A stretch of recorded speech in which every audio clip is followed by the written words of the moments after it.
आज सीधा सवाल में बात होगी जुबान की। जबान, वो कहते हैं ना जबान संभाल के, यह जबानी तीर। जबान से कुछ निकल गया वापस नहीं आता है। भाषा से जुड़ जाता है यह सवाल। भाषा की मर्यादा, भाषा की लक्ष्मण रेखा, सभ्य समाज भी इसके अंदर आ जाता है। और बात होगी हमारी राजनीतिक जमात की। अब राजनीति में मतभेद होते हैं, अलग अलग विचारधारा हैं, कोई वामपंथी, कोई दक्षिणपंथी, कोई सेंट्रिस्ट, कोई कुछ मतभेद होते हैं। लेकिन दरअसल स्थिति मनभेद पर आ गई है, और ऐसे मनभेद कि एक दूसरे की शक्ल भी नहीं देखना चाह रहे हैं। मरने मारने की बात हो रही है भाई, खुल्लम खुल्ला।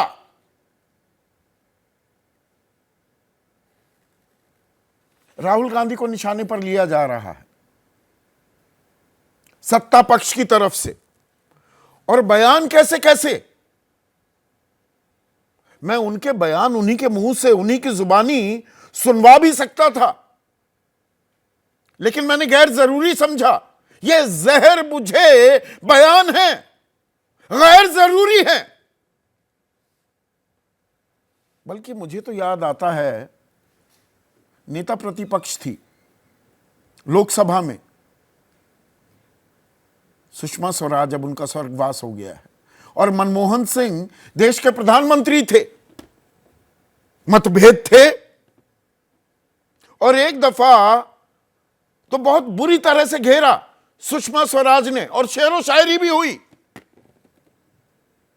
कि तू इधर उधर की ना बात कर, ये बता कि कारवां क्यों लुटा, तेरी रहजनी से गिला नहीं, तेरी रहबरी का सवाल है।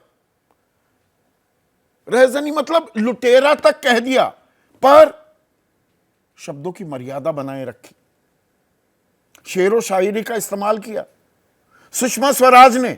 और जवाब भी क्या दिया मनमोहन सिंह ने कि माना कि तेरी दीद के काबिल नहीं हूं मैं, तू मेरा शौक तो देख, मेरा इंतजार कर। बात भी कह दी गई, सभ्यता का तकाजा वो बरकरार रखा गया, पर वो लगता है बहुत पुराने जमाने की, बीते जमाने की बात हो गई। ये नई राजनीति जो सामने आ रही है। 11 सितंबर को तरविंदर सिंह मारवा हैं, बीजेपी के नेता, वो कहते हैं राहुल गांधी बाज आजा, नहीं तो तेरा हाल भी तेरी दादी की तरह होगा। बाज आजा ना तो तेरी दादी की तरह, जैसे दादी को मारा गया था, इंदिरा गांधी का हत्याकांड कर दिया गया था, इंदिरा गांधी के हत्याकांड को अंजाम दिया गया था। और इसके पीछे वजह क्या? राहुल गांधी ने 7 समंदर पार कहा कि सिख समुदाय चिंतित है कि पगड़ी कड़ा पहनने की इजाजत मिलेगी या नहीं। कोई परिपक्व बयान या हकीकत से कुछ मेल खाता बयान राहुल गांधी ने भी नहीं दिया। मैं इस बात की भी तस्दीक कर रहा हूं, लेकिन अगर बयान गैर जरूरी लगता है तो उसकी मजम्मत की जा सकती है, निंदा की जा सकती है, पर नहीं।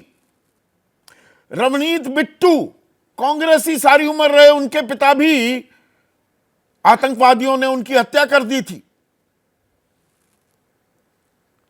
रवनीत बिट्टू 15 सितंबर को कहते हैं कि राहुल गांधी देश का नंबर 1 आतंकी है। जिस शख्स की दादी, जिस शख्स के पिता को आतंकवादियों ने मार डाला हो उसे, और खुद घर में यह हुआ हो, रवनीत बिट्टू कहते हैं कि देश का नंबर 1 आतंकी है राहुल गांधी।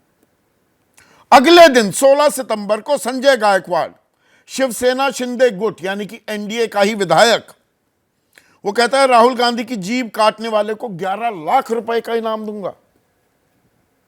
ये नेता कह रहे हैं, make no bones about it. फिर रघुराज सिंह उत्तर प्रदेश के मंत्री हैं, बीजेपी के नेता, इन्होंने भी राहुल गांधी को आतंकी नंबर 1 बता दिया। अनिल बोंडे सांसद हैं बीजेपी के, महाराष्ट्र से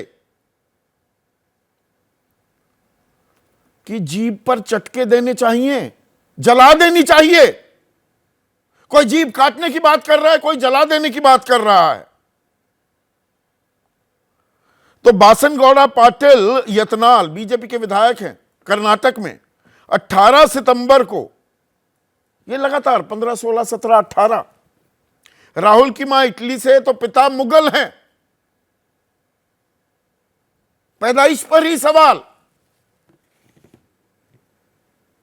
अब सभ्य समाज का तकाजा, ये शब्द फिर से इस्तेमाल मैं कर रहा हूं, या राजनीति का भी तकाजा, वो मनमोहन सिंह सुषमा स्वराज की बात हो, वो अटल बिहारी वाजपेयी का युग हो, या जवाहरलाल नेहरू और अटल बिहारी वाजपेयी, पहली बार लोकसभा में अटल बिहारी वाजपेयी बोले थे, चिथड़े उधेड़ दिए थे, ऐसा चौतरफा हमला किया था जवाहरलाल नेहरू पर, और शाम को किसी दावत में मिले तो भूरी भूरी प्रशंसा कर डाली जवाहरलाल नेहरू ने।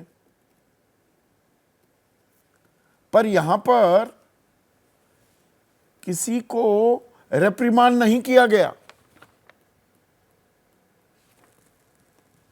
यहां 3 चिट्ठियों का मैं जिक्र करना चाहूंगा। मल्लिकार्जुन खड़गे ने इन बयानों को लेकर ऐतराज दर्ज किया और प्रधानमंत्री नरेंद्र मोदी को बाकायदा एक चिट्ठी लिख दी कि भाई, नंबर 1 आतंकवादी, जुबान काट कर लाने वाले को 11 लाख का इनाम, हश्र दादी जैसा, ऐसी धमकी नहीं दी जानी चाहिए, इनको रोकिए। तो जवाबी खत, ये मल्लिकार्जुन खड़गे का खत, ये 17 सितंबर को लिखा गया और 18 सितंबर को कल जेपी नड्डा ने एक चिट्ठी लिख दी।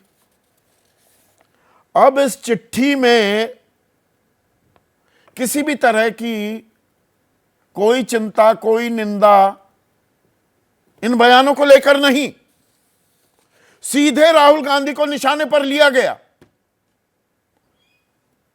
कि आप बहुत सिलेक्टिव तरीके से केवल राहुल गांधी को लेकर बात कर रहे हैं। भूल गए जिस शख्स ने देश के प्रधानमंत्री समेत पूरे ओबीसी समुदाय को चोर कहकर गाली दी थी, अमर्यादित शब्दों का इस्तेमाल किया। भाई 2 साल की सजा सुनाई गई, सांसदी भी गई थी, बाद में सजा पर रोक लग गई। फिर वो आगे बढ़ते हैं कि राहुल गांधी की माताजी सोनिया गांधी नहीं थे, ही थी ना, खड़गे जी, जिन्होंने मोदी जी के लिए मौत का सौदागर जैसे अत्यंत असभ्य अपशब्दों का प्रयोग किया। सबकी या सबका कच्चा चिट्ठा खोलते दिखाई दिए और यहां पर बाकायदा लिस्ट पूरी चिट्ठी में लिखी हुई है कि क्या क्या शब्दों का आप लोगों ने इस्तेमाल किया है पिछले कुछ सालों में प्रधानमंत्री मोदी के लिए। मोदी तेरी कब्र खुदेगी, नीच, कमीना, मौत का सौदागर, जहरीला सांप, बिच्छू, चूहा, रावण, भस्मासुर, नालायक, कुत्ते की मौत मरेगा, मोदी को जमीन में गाड़ देंगे, राक्षस, दुष्ट, कातिल, हिंदू जिन्ना, जनरल डायर, वगैरह वगैरह वगैरह। भद्दे शब्द हैं, किसी प्रधानमंत्री के लिए इस्तेमाल नहीं होने चाहिए, इनकी निंदा की जानी चाहिए। पर ये गड़े मुर्दे क्यों उखाड़े जा रहे हैं?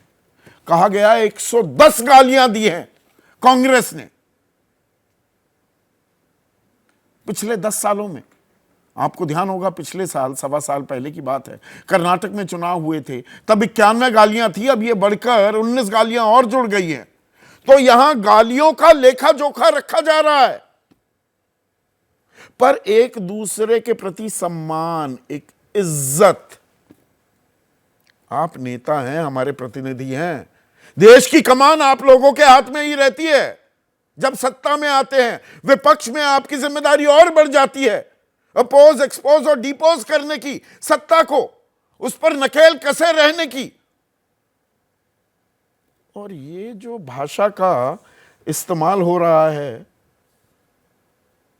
ये आने वाली पीढ़ियों के लिए भी, सभ्य समाज के लिए, आम देशवासी के लिए क्या मिसाल कायम कर रहे हैं, क्या सीख दे रहे हैं? खुल्लम खुल्ला गाली गलौज कीजिए। अब दुनिया भर की एफआईआर दर्ज करा दी है कांग्रेस पार्टी ने। भोपाल में हो गई, दिल्ली में हो गई, अगरतला में हो गई, विजयवाड़ा आंध्र प्रदेश में हो गई, नागपुर में हो गई, बेंगलुरु में हो गई।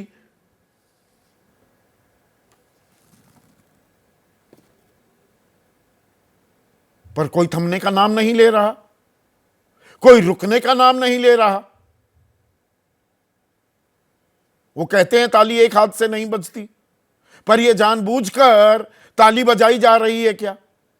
पर क्या देश, क्या आप ऐसी भाषा सुनकर, ऐसी राजनीति देखकर ताली बजाएंगे? एक लंबी फेहरिस्त है, ऐसा नहीं है, कोई भी दूध का धुला नहीं है। मल्लिकार्जुन खड़गे ने कहा कि प्रधानमंत्री मोदी जहरीले सांप जैसे है, जो भी चखेगा वो मर जाएगा। जयराम रमेश ने तुलना हिटलर, स्टालिन, मुसोलिनी से कर दी थी। पवन खेड़ा ने तो गौतम दास, नरेंद्र गौतम दास कह दिया था कि नाम भले ही दामोदर दास है लेकिन काम गौतम दास का करते हैं। और ये राजनीति कहां जाकर रुकने वाली है?